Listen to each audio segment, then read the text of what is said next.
Greetings, YouTube. As of the time of recording this, I've waited about 2 hours to see if the Throne Breaker title will appear on my account, as I have done everything on my account that I allegedly need to get this title. And we'll see that, actually, you could just see in the in-game inbox that when you're supposed to restart your game, it's supposed to be there. Well, unless I just keep looking in the wrong place and for some reason, like the calendars, the titles, or someplace else is where it is and I just haven't seen it, it's not there. So maybe it's delayed, at least for me. I don't know. If it's delayed for you and you feel like it shouldn't be, just know you're not alone. But it is a very bizarre requirement that we're about to discuss because there are so many great players that don't fall into the second of two categories. And there are really good reasons why that's the case, and we'll discuss that here as we break this down. Summoners, the time is near for those who have proven yourself to become more than what you are. Tell that to my mom. Is it time to introduce the next level? Or, excuse me, it is time. It's not a question, it's a statement. To introduce the next progression level beyond the likes of Cavalier, it is time to become the Throne Breaker. That sounds like you need to replace your toilet seat, by the way, if you break your throne. The next level of campaign progression is coming soon, and just like progression levels before it, achieving this new level will give you some sweet, unique friends with benefits. Achieving the title. With the changes made to the direction we're going with Act 6 and into Book 2, we've decided to change our philosophy on how we award campaign progression titles, so listen up. To become Thronebreaker, you must have beaten Act 6, Chapter 4. I'm assuming that means just once, right? Just a completion of it, not a full exploration. And possess at least one rank 3 6-star champion. Let's pause and talk about that for a second. The only way that you can get a 6-star champion to rank 3 is with a fully formed Tier 5 class catalyst of that champion's class. Now, though the Tier 5 class catalyst fragments have slowly started becoming, keyword is slowly, become more accessible, they're mainly more accessible for people who spend money. So we have seen the best deals in the past month that we have seen ever for them. The price point is $50 American, the same price as Black Panther's Treasure, and you get one 10% Tier 5 class catalyst fragment selector. The last time was Limit 2, the first was Limit 1. Yes, I keep track of all of this because I am proud of how nerdy I am when it comes to reviewing offers and helping out the community. I digress. I know people who completed the Abyss and have at least one Tier 5 class catalyst, but they have nobody good to use it on. So you're putting somebody in a position where they either have to spend a bunch of money maybe they don't have, or try to beat content with time they don't have, or just wait for this title. And that can be very, very frustrating.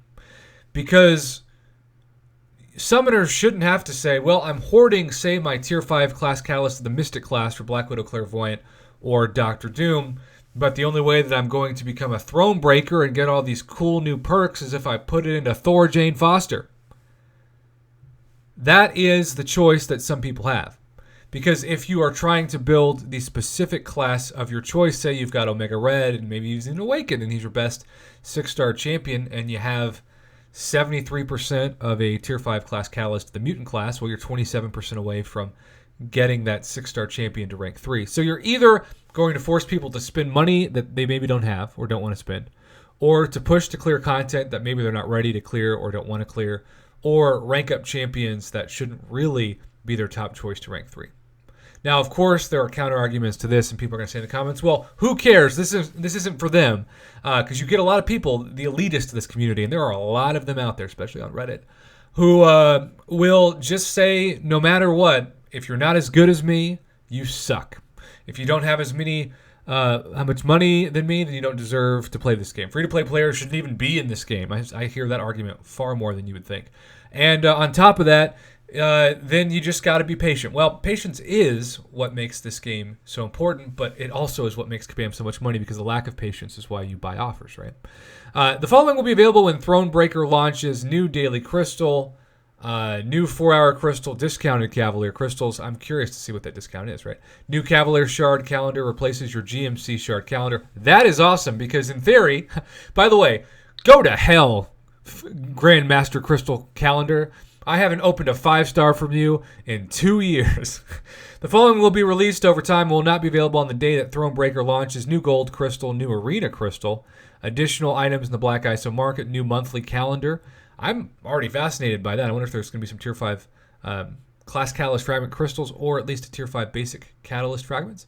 New daily objectives, exclusive offers, gifts, and rewards. Why now? There's a wide range of summoners that have achieved the Cavalier title. Fresh Cavalier player that has just beaten Act 6 Chapter 1 once is worlds apart from a summoner that has conquered all of Act 6, explored the Abyss, and takes on the Grandmaster just for fun.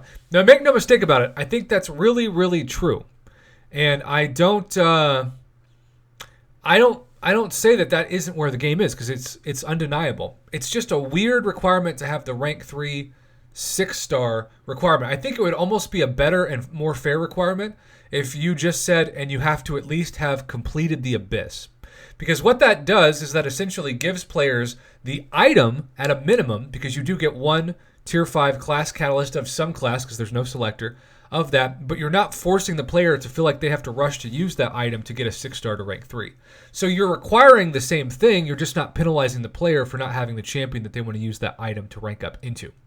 So campaign progression titles help segment players so that we can appropriately target content rewards to different levels of progression and roster maturity, aka who are the whales. With the switch to both the test of skill progression and roster maturity, we'll be able to do that for the top tier players. Summoners can claim the Thronebreaker title on October 1st, so the end-game message of, just refresh the game will be there. Yeah, that wasn't true. If you have already beaten Act 6 Chapter 4 and have a roster that includes one rank 3 6-star champion, you'll receive the title retroactively on your next login. Okay, well, again, I logged in and it's not there, but it's also not October 1st, so I guess I'll be patient for a week. Okay, YouTube. So I am all for a new progression title. I don't want that to be misconstrued, but I think that if they had replaced the 1 times rank 3 6-star champion with completed at least one run of the Abyss, that would be the way to do it. And if I was part of a content creator program or any kind of program that gave Kabam feedback, that would be mine. I just know too many people whose 6-star roster, to no fault of their own, is trash. And now they're in a position where if they can't find a good champion that fits that very rare Tier 5 class catalyst that's fully formed in their roster by October 1st, then they're going to be behind in a progression that really they should be at, to no fault of their own. Again, because the 6-star basic crystal especially remains the worst gamble in the game. There are just so many champions that are average to meme tier, where you might use them for points in the arena, or maybe you like to fight with them in incursions, but you wouldn't want to take them to rank 2, nevertheless rank 3.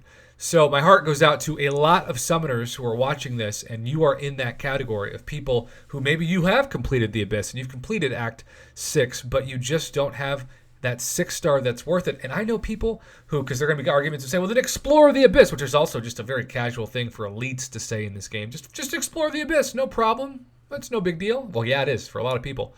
But I know people who've gotten the Abyss Nexus Crystal, and they still don't get the champion they're targeting, because you can go for Doom and still have about a coin flip shot at him popping up as one of those top 10 champions when that Nexus Crystal is open. So, do you like the rules for progression, or are you against it? Comment below, let me know. And as always, I appreciate your honest feedback, regardless of your perspective.